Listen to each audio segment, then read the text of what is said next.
Life comes with a lot of decisions, and it can be hard to know the right path sometimes. A therapist can help you map out what you really want, so you trust yourself to make great choices and feel excited about the future. BetterHelp offers convenient professional online therapy on your schedule, however you want it, by phone, chat, or video call. Let therapy be your map with BetterHelp. Visit BetterHelp.com/positive today to get 10% off your first month. That's BetterHelp, HELP.com/positive.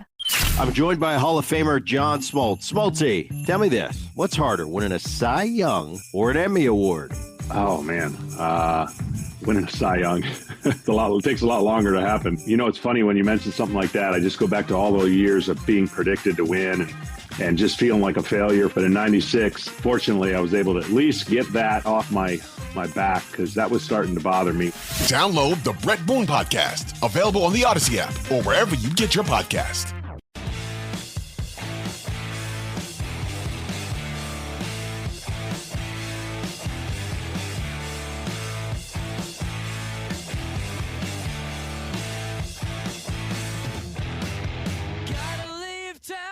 All right, welcome back in, everybody. Hour number 2 of Sports Daily here on KFH. Jacob Albrock, Tommy Castor with you on the Tuesday edition, Tuesday of the All-Star Game, day after the Home Run Derby. Reacting to that, if you'd like to continue to do that, you can always jump in on the IHOP hotline, which is wide open today, 869-1240.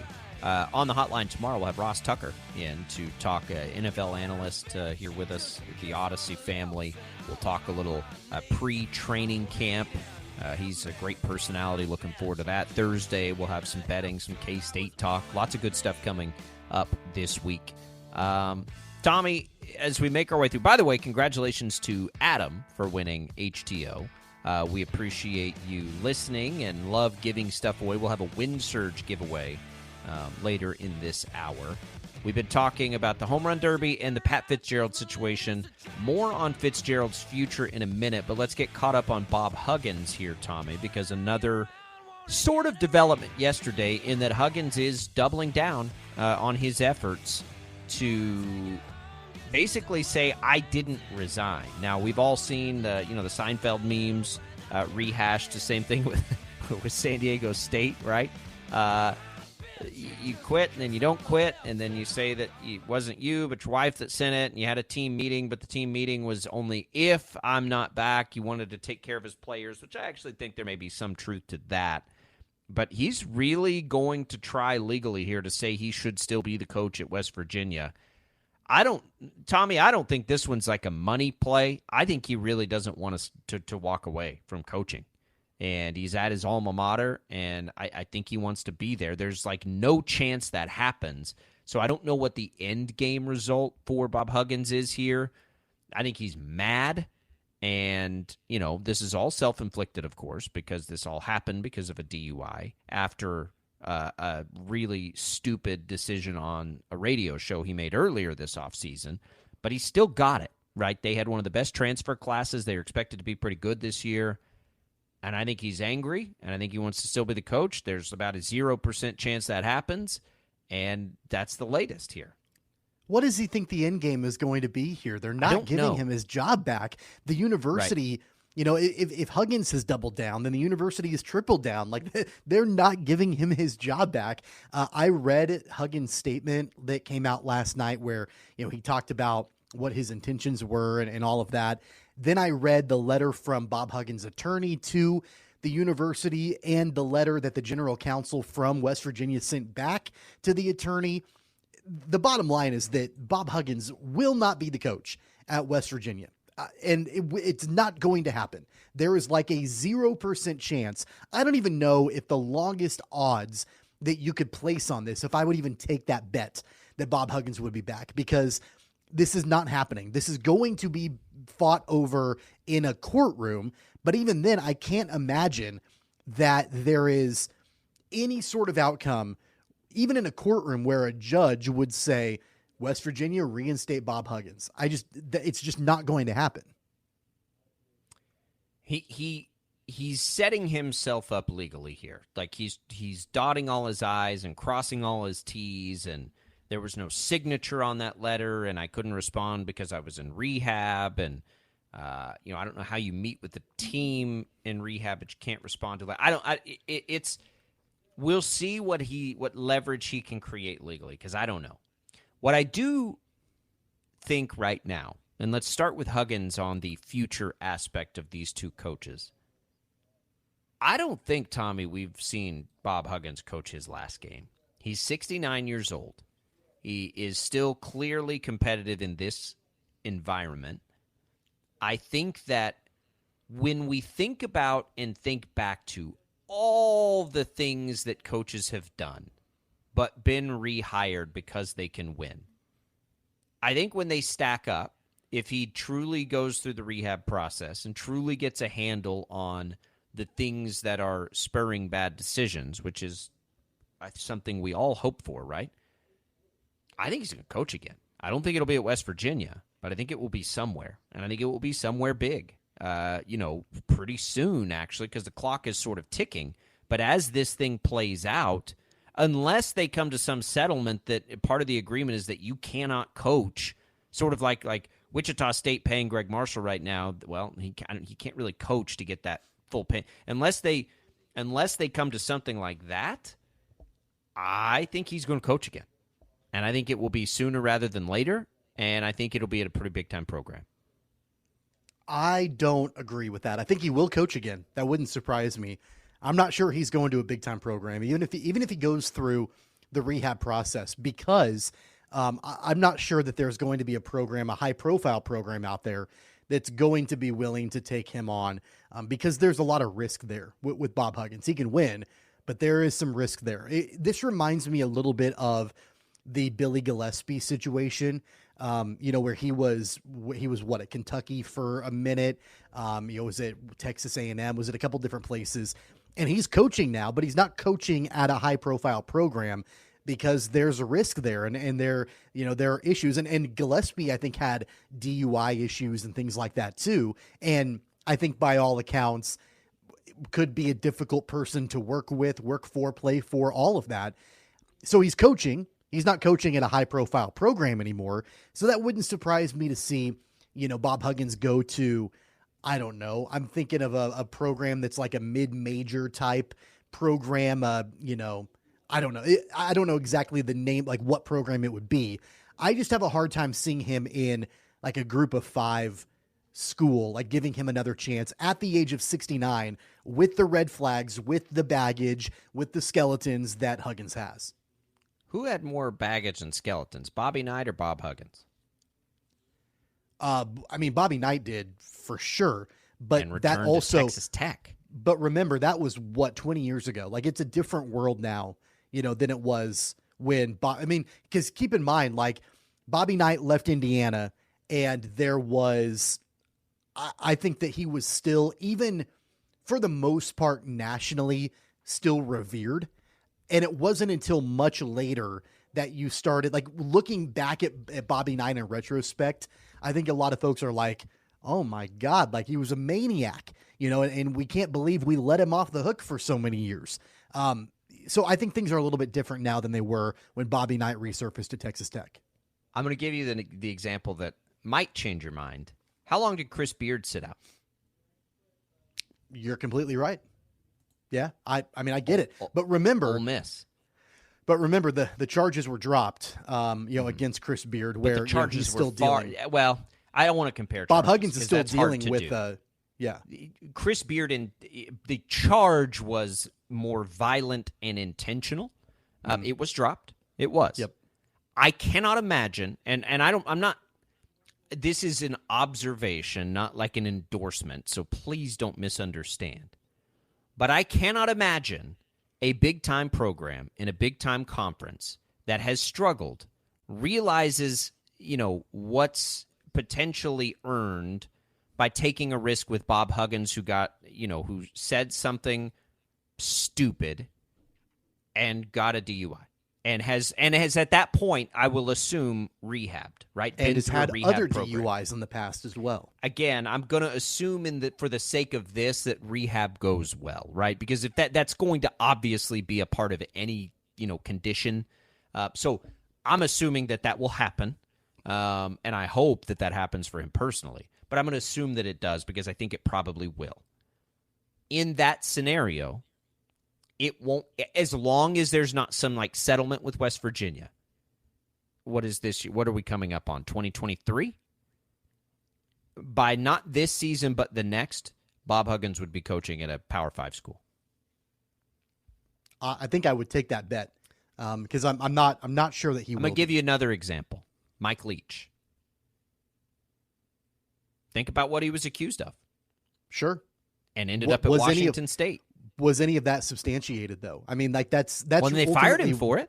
They fired him. They sure did. They sure did. But was any of it substantiated? And that goes back to the Chris Beard situation, right? Like that was the. And I'm not trying to minimize or downplay the situation with Chris Beard because it was horrific, and we discussed it at length on the show. But that was the first offense, I guess. Like there's never been anything else with Chris Beard that's ever come up. Bob Huggins has now a pattern. Like there is a pattern of issues, a pattern of DUIs. And then you add in, what he was saying on the radio. And I don't know. And I'm just speculating here. No clue. But if Bob Huggins has a drinking problem, which he's going to rehab for, it makes me wonder, did that come into play when he was on the radio? Was that part of it? I don't know. And there's no way to tell that. But the words that he used when he was on that radio show makes me wonder a little bit. So there's clearly a pattern there. And I think that, school administrators, athletic directors in 2023 are in a position now, and it's been this way for the last several years, where you have to approach things, I think, with a little bit of caution, especially with someone that has a consistent pattern of red flags like Bob Huggins does. Bob Huggins was fired from Cincinnati for a DUI. Bob Huggins was fired from West Virginia for a DUI. So if you're another program, a high-profile one that wants to bring him on, I guess my thought would be do so at your own risk, because there's a pattern now, where like the Mike Leach situation there were rumors and things like that. The same thing happened with Mark Mangino at KU. Like there were rumors that were never substantiated. He lost his job. Chris Beard, like the charges were dropped. He lost his job. This is a little bit different because there's a pattern of offenses here from Bob Huggins. But there's a correctable in theory if you're the hiring party. In theory. So if he goes through a rehab process and a certifiable rehab facility has signed off on that process and there are checks and balances in place, I just think that Rick Pitino had scandal every dadgum place he ended up, and he kept, stumbling upward, right? Bobby Petrino. I'm trying to think. Urban Meyer. You don't think every program in the country would hire Urban Meyer right now? Because they would. I don't think so. In college, of course they would. I don't think so. It's just like, and they had, right? He sort of left scandal everywhere he went, by the way, and just needed to retire about 16 times. But it's just like this happens all the time. And when I think about like the history of the industry and things people have done to be quickly forgiven because they're great at what they do, Bob Huggins to me fits that profile because it's correctable. It's correctable and it's trackable, right? And he's mad right now. And clearly, I think what I read into all of this is that he does not want to be done coaching. And he may coach for spite now, right? Like, again, unless there's some settlement here, when it comes to the open market and some program, I'm trying to think of an example of a program here. Like, who is struggle? Let's say it's, I don't know, Florida. I mean, I don't even have a good example. Rutgers or Vanderbilt or something like that. Some, but not Vanderbilt probably, but some program, right, that just like, we got to win. They would hire Bob Huggins in a second. They would hire him in a second because he can still get it done. And he's proven that. He went to West Virginia and has been really successful there. And it's coming. It's coming unless there's a settlement. I'm assuming a successful rehab here. That has to be a part of this, and I think it will be. I'm hopeful that it will be for him personally, because I hope everybody is able to make it through those sorts of obstacles. But this one, for all the things that schools have justified over the years in hiring a coach, this one seems far simpler to me, right? Like, he made two terrible mistakes, but he has corrected them. And we really need to win basketball games, right? Because there's a lot of money at stake here. And yeah, they'll hire him. I mean, they will. I'm telling you, they will. We'll see. If he's rehabbed and there's no settlement at West Virginia, he's going to be coaching. I just, like, and that's what I take away. And I guess the reason this came up for me is that's what I'm trying to figure out, like, and you brought it up right off the top here, like, what's the reason for all this for Bob Huggins? I think that's the reason, Tommy. I think he still wants to coach, and I think he's trying to plant that seed now to be able to do that as soon as he possibly can. I mean, for every, Chris Beard or Bobby Knight or, whatever example that you throw out there, Rick Pitino, I just point back to Billy Gillispie, which again is probably the most similar situation, I think. Yeah, but the reasons they fired him were philosophical. If you, I looked back as you brought his name up. That's not. I mean, he was let go from Texas Tech due to allegations of player mistreatment. In the same way that we talked about some of these other coaches. He was arrested for a DUI in Kentucky while he was the coach of the Wildcats. There were contract disputes and things like that, but I think by all accounts was, I think people discussed difficult to work with and work for and all of that. And he had some high profile jobs. He's now the head coach at Tarleton State. I see, in my opinion, I could be totally wrong, there could be a desperate enough Power 5 basketball school that would want to bring in Bob Huggins. I see a school like the profile of Tarleton State as the future of coaching for Bob Huggins if he decides that he wants to get back into it. That's just, I mean, and maybe that won't be, but that's kind of what I see the path being. So Gillespie's, reason for being fired, according to athletic director Mitch Barnhart at the time, was, quote, not a good fit. I mean, I guess this one with Huggins, the firing is far more interesting because they didn't fire him, right? He resigned, which is the point of contention here. Right. They didn't even fire him. He resigned. Right. And he's saying he didn't resign. I just think it's pretty, like, if you're a desperate program and you're an athletic director and this guy's rehab, that's a pretty easy sell to the fan base. And by the way, like, I don't know who else is in West Virginia. I mean, maybe it's a group of 5 school that's closer to home. Like, what's in West Virginia? Is Marshall in West Virginia, right? I think, like, I don't know. But I think that there will be a team desperate enough. If Ole Miss will hire Chris Beard 1 year after all this, because Texas straight fired him, right? They didn't care. They were like, nope, you're out. See you later. Ole Miss was like, all right, come on in, because we know you'll win basketball games. I just feel like in the, it's like in the Big Ten or the SEC or some program that can just throw a bag of money there for somebody to stabilize that program. Bob Huggins fits that profile, and I think it's going to happen. Again, if he rehabs, I'm not, if he continues to spiral downward in his personal life, none of this is going to happen. But he's 69. I mean, let's say he does, Tommy. Let's say he rehabs, everything's good, he's clear at West Virginia, whatever. At 69 years old, and it would be 70, I suppose, at that point. How many good years of coaching could Bob Huggins still have? Because I think it's at least 3, 4, 5. I mean, he's still getting it done. I think a handful. And I think that's really where, if it is going to be a major D1 school, you're looking at a school that is in need of a major turnaround and a quick turnaround in the world of the transfer portal with a high-profile coach. So I do understand that thought process. And if it happens, it happens. I don't know if I would be agreeable to that, but it could happen. I just see, and by the way, you mentioned Rick Pitino falling upwards, every single time something happened. And I don't know if that's totally true because he was at Iona for a few years, so it's not like he was consistently failing upwards, with scandal after scandal. After the Louisville situation, I mean, he was basically persona non grata in college basketball for a while. So, and he's kind of gone through a little bit of a rehabilitation process for his coaching anyway. So I think that I don't know if that's the best example really either in comparing the Bob Huggins situation. If it were me, and this is just my hope for Bob Huggins, he's 69 years old. He has a long, storied history of coaching in college basketball. He's a Naismith Hall of Famer. Focus on your personal life, get healthy for your family. And right off into the sunset. Like, this is disappointing to me that this is going on because I've always liked Bob Huggins.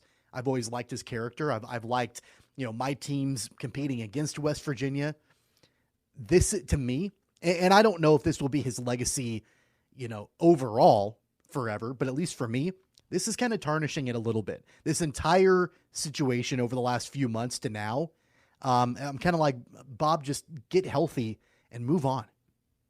Yeah, it's again, that's what I hope too. Great personality, entertaining for sure. I don't know. We'll see. Let's hope he gets to the rehab. But this is a messy situation at West Virginia. Pat Fitzgerald, we'll talk about that. And Tommy, I'm going to need you to put on your social media skills here and find out what in the world is happening right now with Kadarius Toney, because something's happening and I can't quite figure it out. So if you could figure that out, I think we probably need to talk about it, because I'll do what I can. I'm having a hard time understanding what I'm looking at and trying to see here. So we'll put Tommy on that. We'll see what's going on with Kadarius Toney. We'll talk about Pat Fitzgerald's future as well. 869-1240, the IHOP hotline's open if you want to weigh in. I know there's a lot of people that watch Bob Huggins for a long time that might have some thoughts there. We'll give away some Wind Surge tickets. In fact, let's do that here, Jad. Let's give away a 4-pack of Wind Surge vouchers. Again, we say this. Cool thing about the vouchers is you pick the game. All right, we'll give you the vouchers. You pick the game.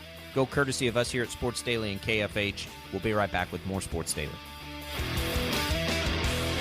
Sports Daily is on KFH.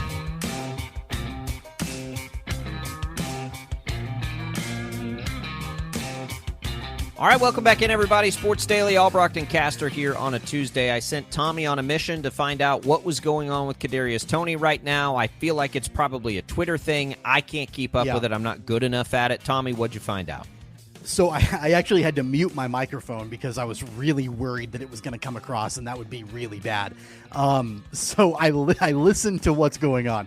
Okay, so Kadarius Toney was direct messaged on, I think, Twitter or Instagram, one of those platforms, by a Giants fan who said that Daniel Jones, that Kadarius Toney misses Daniel Jones. That was the gist of the message that the fan sent. These guys are getting messages all the time from fans and people in the public, and you got to keep your mouth shut. Kadarius Toney did not. Not only did he didn't even type anything back, he sent a voice memo to this fan filled with profanity, basically just saying, and I can't even quote it, but just, that Daniel Jones misses him more than he misses Daniel Jones, whatever. It's really stupid. It's just the fact that Toney decided that he wanted to send an actual voice memo to respond to this fan filled with profanity. That's the story. That's the gist of it. That's what's going on. Oh, yeah, I don't really care about that. Young player acts dumb on social media. That's not a headline to me. I don't care. Behave yourself. If I would advise, if you're smart, to get the hell off of social media if you need to engage with fans that talk trash to you.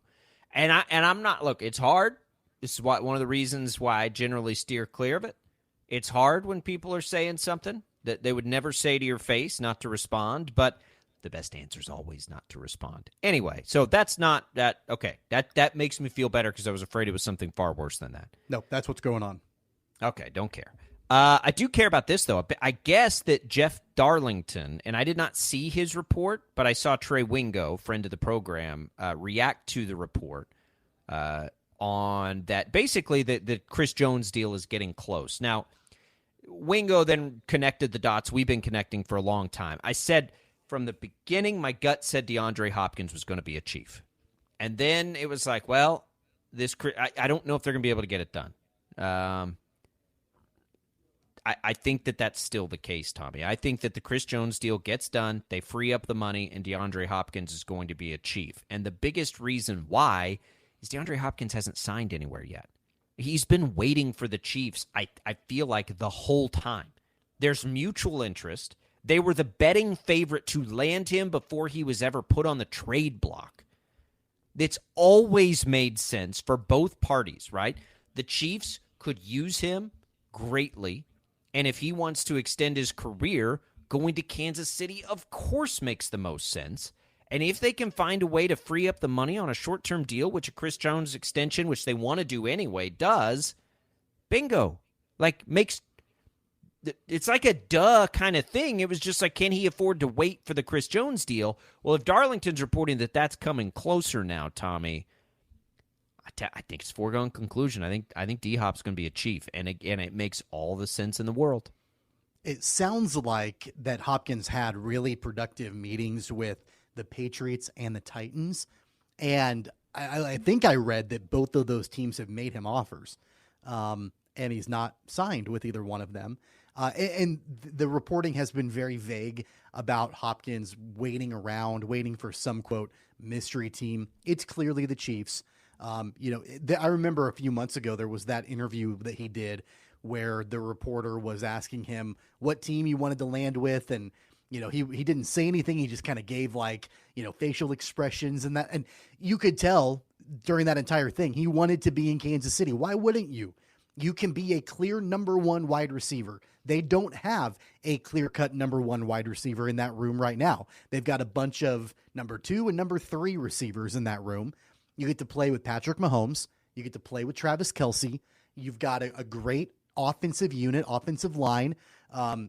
Really, this is a piece that makes a ton of sense. And my feeling on it was, if it happened, great. I didn't want the Chiefs to overspend for DeAndre Hopkins. I didn't think a trade with Arizona made any sense because you were going to be giving up assets to get him. I never was really in favor of that. But if the price is right, if they can free up the cap space, get Chris Jones done and extended long-term, and bring in Hopkins, that's a win-win. I don't know. I can't imagine anybody would be negative on that. No, and I don't care about the money either, because I think no matter what, it's going to be a one-year deal. If they want to give him 1 year and $30 million, I don't care, because it's a one-year deal, right? Their team is set. It's not like they need that money. I would like to see them get a little bit more depth in the backfield, because I'm afraid of Isaiah Pacheco's running style and his ability to hold up for an entire season. But they do. Hey, how about the conversations about having Hopkins and Dalvin Cook teaming up? Could Dalvin Cook be a Chief too? I don't think they can afford them both, unfortunately. But I wonder if they could afford Zeke Elliott. Maybe not. I don't know. It just has always made sense. I think that there is a bigger need at what Hopkins will have a bigger impact on the team. I don't think there's much question about that, because I think any depth in the backfield you bring in is just that, depth in the backfield. Hopkins isn't a depth piece. Hopkins is an offensive changing piece that allows Kadarius Toney insurance, number one, which is smart, Sky Moore the ability to develop, and Rashee Rice the ability to develop. I mean, imagine those receiver sets. You still have Marquez Valdez-Scantling to mix in to spread the field. You have those young guys to gadget play all over the place. It makes a ton of sense. And there's got to be the one thing I want to point out. There's got to be an odd man out in that wide receiver room if Hopkins comes in. So is that MVS. Richie James? Richie James is toast at that point. Yeah. But it's MVS. I think as far as the guys who are expected to contribute, or it's allowing for slower development for somebody like Rashee Rice, and that's totally possible too. And then maybe MVS, because I think MVS's ability to spread the field is always a threat and will always make the Chiefs more dangerous. But if push comes to shove, I imagine this offense with D-Hop on one side, basically 3 guys in Toney, Sky Moore, and Rashee Rice moving all over the field with Travis Kelce. I mean, maybe they don't need the backfield depth because they're going to run it like 5 times a game in that scenario, right? Like they're never going to run the ball unless keep they're in mind, just they've got Pacheco and McKinnon both coming back, and by the way, Clyde Edwards-Helaire should be healthy. They have the same backfield essentially they had a year ago, which is okay. My only thing on the backfield is I'm a little concerned. Again, Isaiah Pacheco, we love to watch him play football because he runs violently. Violent runners don't last very long in the NFL. They just don't. I mean, his history tells us that. So I have some concern there, but not that much of a concern. If they get DeAndre Hopkins, which, I mean, I'll stick with my initial gut reaction. I think they're going to. They don't. I mean, that's one scenario, and I'm a run the ball kind of person still. I think it still has value. But at that point, you're running the ball with those gadget players.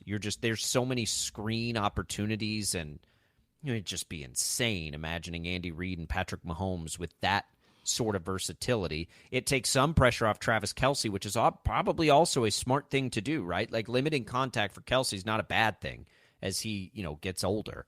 But I think it's going to happen. So here's something that I heard as I was listening. So I'm at the time of the year. Usually it's July 4th. After July 4th, Tommy, I'd spend a lot of time studying and like getting ready for fantasy football. I think a lot of people do, but I do.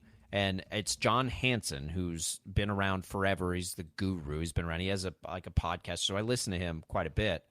And he pointed out something that was interesting to me. Like, what if Steph Diggs had his little spat so that he made sure the Bills, like, what if the disagreement was to make sure the Bills didn't go sign DeAndre Hopkins? Because that would impact Steph Diggs, and like could so totally see that being something Steph Diggs would do. I thought that was really interesting when I heard that, and it was kind of tongue in cheek, but kind of like, yeah, I could see it, and I was kind of like, yeah, I could see that. Like it's just a reminder of how fortunate Chiefs fans are. Like, everybody in the entire Chiefs organization, I would imagine, I don't know a lot about Kadarius Toney at this point, but I think just about everybody would be excited to bring him in, including Travis Kelce, who he would certainly take production away from, I think, if he came in there. Like, everybody would be on board with it. In fact, Patrick Mahomes would probably be like, you know what? Don't worry about my deal right now. Let's bring in D-Hop. Let's do that. We'll get my deal done later. That's reality on this team.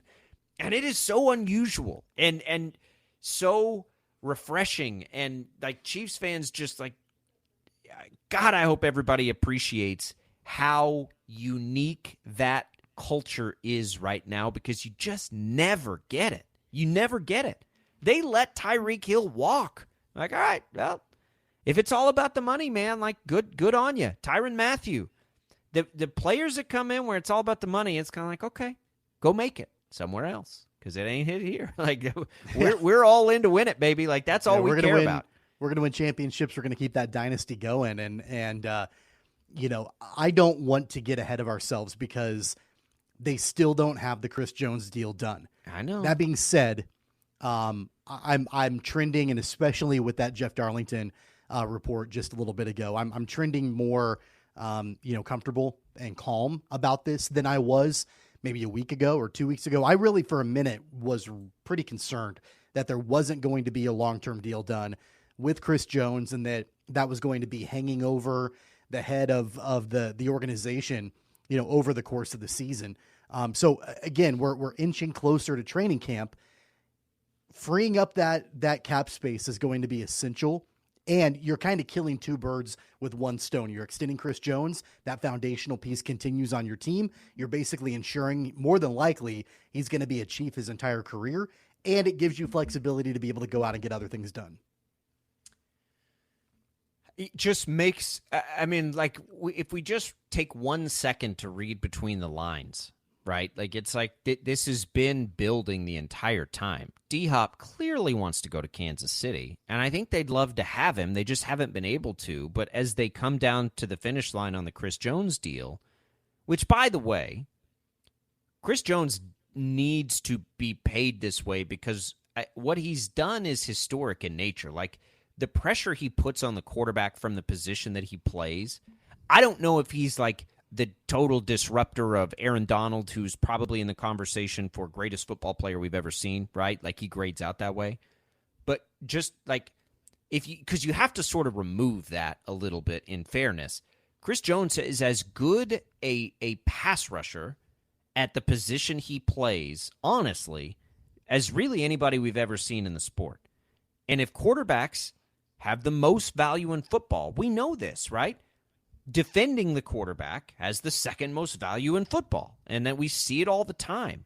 And, I don't have any problem with Jones sort of commanding this market that, probably is normally reserved for defensive ends or whatever, because that's the kind of impact he has on the game. And he's, one of one in what he does. Aaron Donald is a little bit different of a player and disrupts everything and is just this monster freak, whatever. Chris Jones is a little different than that, but He's absolutely a part of what they get done. And every time I hear this, it looks like it's getting done. That makes me feel better. I don't want this contention, there among those two parties. And I don't think it's there. But every once in a while, you're kind of like, is Chris Jones annoyed by this? Like, I don't know. But it sounds like they're getting close. I've said this all along, and I believe it more now today than I did the first time I ever said it. I wholeheartedly believe that Chris Jones is more important to the Chiefs than Aaron Donald is to the Rams. It doesn't mean that Aaron Donald isn't as good of a player. I mean, I think Aaron Donald, as an individual performer, we know the freak ability that he is. But what Chris Jones, the role that he fills in that defense for Kansas City as the leader of the defense, just the versatility, the way that he's built, the position that he plays, the way that he gets to the quarterback, all of that, I think he is more important to the overall success of that defense, and then by extension, the overall success of the team, than Aaron Donald is for the Rams.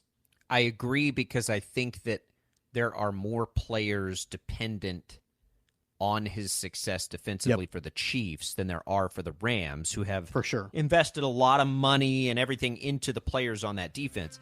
But Aaron Chris Donald Jones, is an amazing individual performer, but I'm not sure that the importance of him on that team quite matches where Chris Jones is. To the other players. I think to the other players on the defense. I agree with that, because I think the Chiefs probably aren't quite as talented. At least, and I haven't studied the Rams defense this year. I don't know how much they've lost. But in years past, talent to talent, the Rams had as much talent on the roster defensively as any team. The Chiefs are still developing a lot of that talent, but just like, how important is it for George Karlaftis that Chris Jones is good? How important is it for those young corners that they've invested all these resources in that Chris Jones is good and doesn't make them have to defend the pass for as long as they might would he not be there? I agree with that. All right. Lot there. Let's come back. We'll go back to this coaching stuff. What about Pat Fitzgerald? How long is he going to be out of the game? We'll talk about it next on Sports Daily.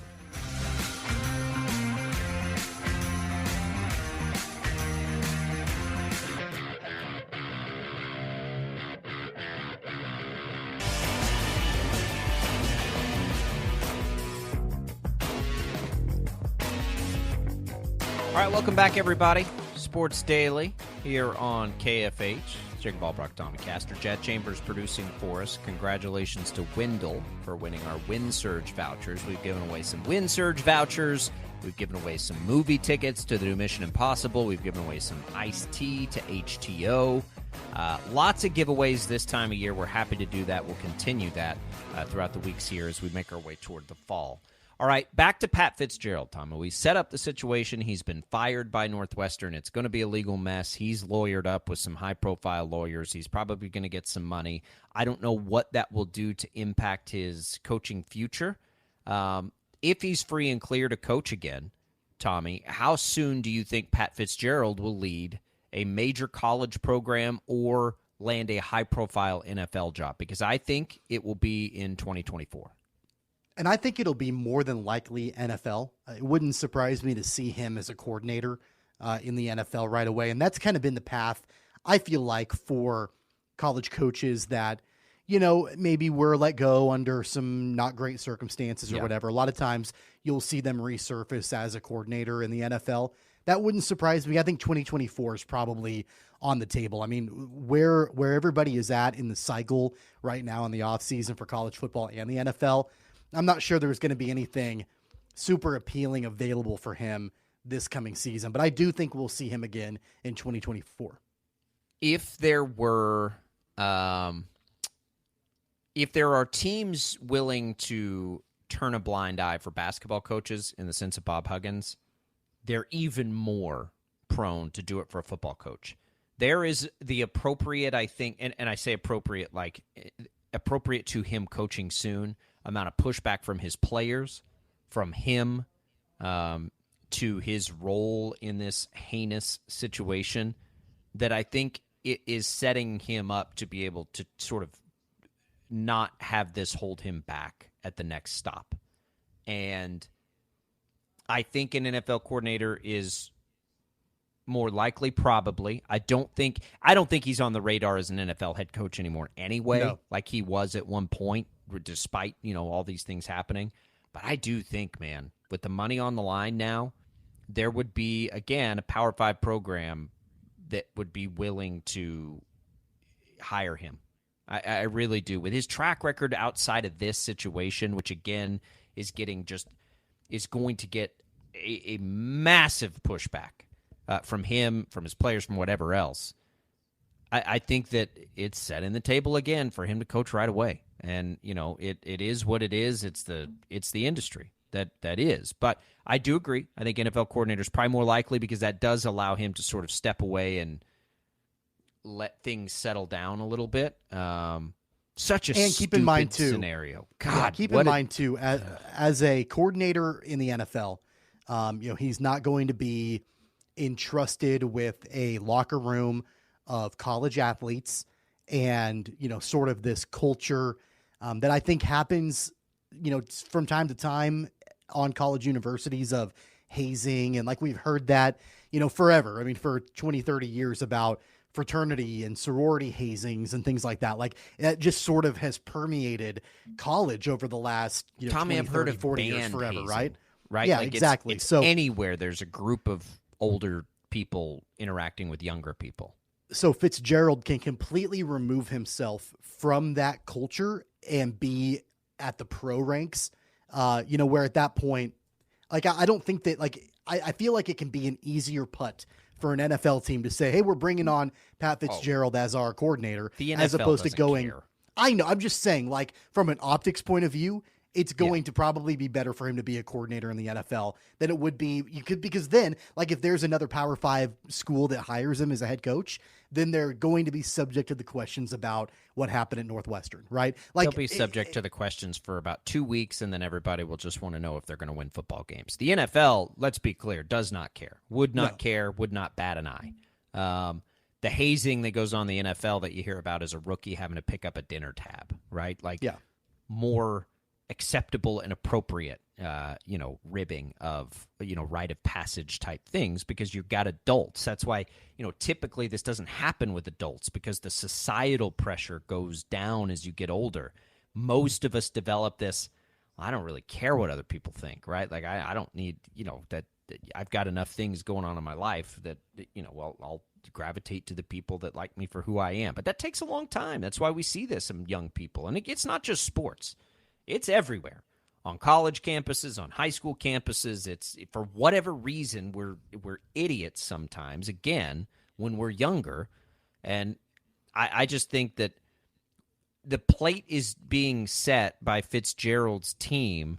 He's going to try to, get what he thinks he's earned financially back out of Northwestern. But I think there's also some of it that is a look to protect his future. I really do think, and it's the same thing for Huggins. Like, I think the reason you're seeing such public pushback from those two guys is because they have no intentions of being done coaching. You sometimes don't see that pushback, and people are perfectly willing and content with riding off to the sunset with a bag of money. I mean, that happens all the time too.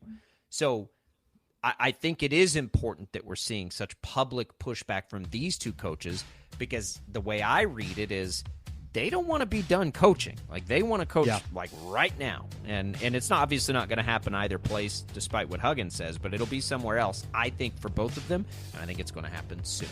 869-1240.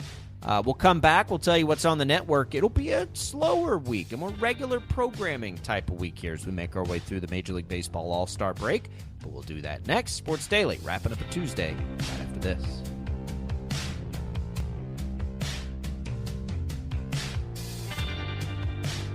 At Fisher Investments, our clients know we have their backs.